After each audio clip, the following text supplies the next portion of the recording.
देखिए, हम लोग आज मीटिंग यहाँ रखे हैं।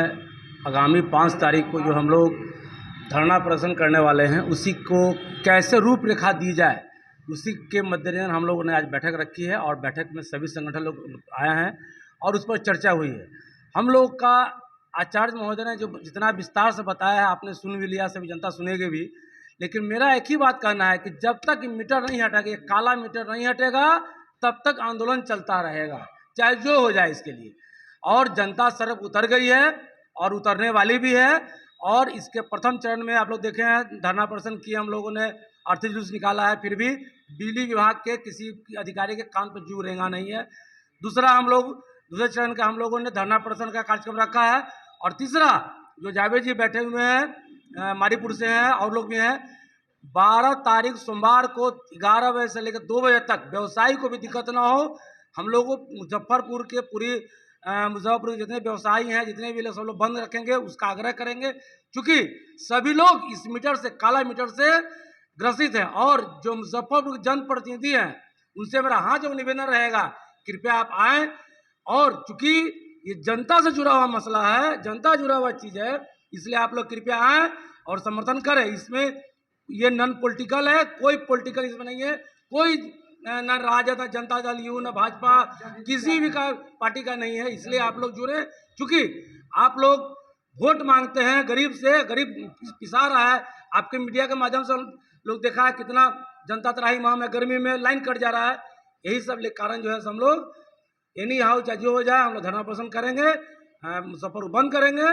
इसी के तौधान में हम लोग आज मीटिंग रखे हैं। शराबबंदी वाले बिहार में लगातार शराब की बड़ी खेप पकड़ी जा रही है। मुजफ्फरपुर जिले में उत्पाद विभाग की टीम को गुप्त सूचना प्राप्त हुई कि नगर थाना क्षेत्र के जिला परिषद मार्केट में एक कुरियर कंपनी के द्वारा शराब की बड़ी खेप पहुंची है। इसी सूचना के आधार पर उत्पाद विभाग की टीम ने जिला परिषद मार्केट के कुरियर कंपनी के गोदाम पर छापेमारी करते हुए भारी मात्रा में विदेशी शराब की खेप को जब्त किया है।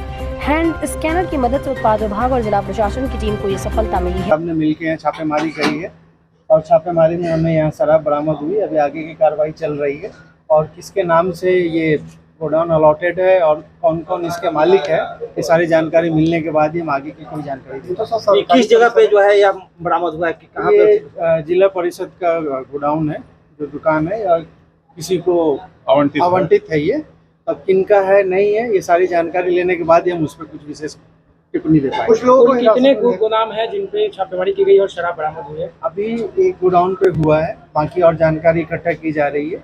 जैसे सारी जानकारी मिलेगी हम आपको भी सूचना। कुछ लोगों को हिरासत में लेने की बात आ रही है।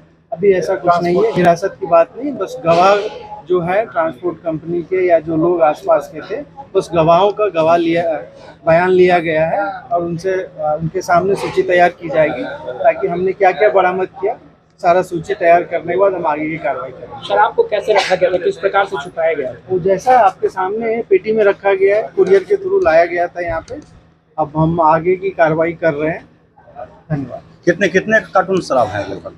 अभी तो काउंटिंग चली रही है, हमें जितनी जानकारी मिली थी। का जो हालिया घटनाक्रम है, इसी संदर्भ में हम लोग पुलिस के वरीय पुलिस अधीक्षक मुजफ्फरपुर और तिरहुत क्षेत्र के आईजी साहब से मिलने के लिए आए थे। हम न किसी के पक्ष में गए थे, न किसी के विपक्ष में गए थे। हम लोग जो साहेबगंज और पारू की स्थिति है, हम उससे अवगत कराने आईजी साहब को गए थे। एक व्यक्ति विशेष के द्वारा सरेआम सोशल मीडिया के माध्यम से समाज के सभी वर्गों को जाति सूचक शब्दों का प्रयोग कर गाली गलौज करने से जो साहेबगंज और पारू का माहौल खराब हुआ है, हमने दोनों अधिकारी को इस विषय से अवगत कराया है और दोनों अधिकारियों से आग्रह किया है कि वैसे लोग जो स्वयं अपराध में आकंठ डूबे हुए हैं और वे समाज के जनप्रतिनिधि और सामान्य सोशल कार्यकर्ताओं को जाति सूचक शब्दों का प्रयोग करके गाली गलौज कर रहे हैं, पूरे समाज में भ्रम की स्थिति हो गई है, तनाव का वातावरण बनते जा रहा है। इसीलिए हम लोगों ने आईजी साहब से कहा है, सीनियर एसपी साहब से कहा है कि आप तुरंत के तुरंत इस सारे घटनाक्रम पर विशेष टीम गठित करके जांच कराइए और पुलिस जिस तरह पक्षपातपूर्ण कार्रवाई कर रही है उसको रोकिए और जो दोषी है जो लंबा जिसका आपराधिक इतिहास है, वो व्यक्ति दूसरे को धमकी देकर और हत्या करने और जान मारने की बात कह रहा है, निश्चित रूप से उस पर कार्रवाई करिए।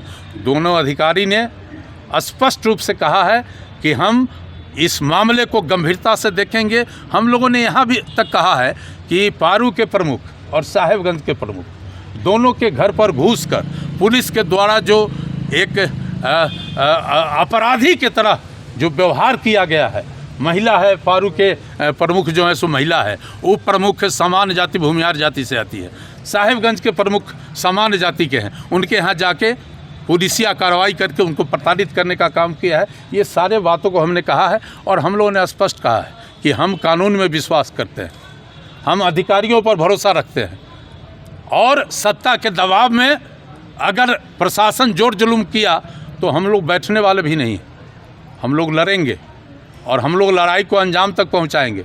साहब ये कौन बात हुआ? संविधान में कहीं लिखा हुआ है किसी का जाति पूछ के आप उसको प्रताड़ित करिए? और सरेआम ये घटना हो रही है, जनप्रतिनिधि अकुला गए हैं, समाज में तनाव का वातावरण बनते जा रहा है। 1990, 95 और 2000 में जो पश्चिम दियारा की स्थिति था, कुछ लोग वो पैदा करना चाहते हैं। अब मेरा बिहार बदल रहा है और अब मुजफ्फरपुर में महानगर जैसा सर्विस और ऑर्गेनिक वेजिटेबल्स, फ्रूट और डेयरी प्रोडक्ट्स 60 मिनट में मुफ्त होम डिलीवरी पाएं।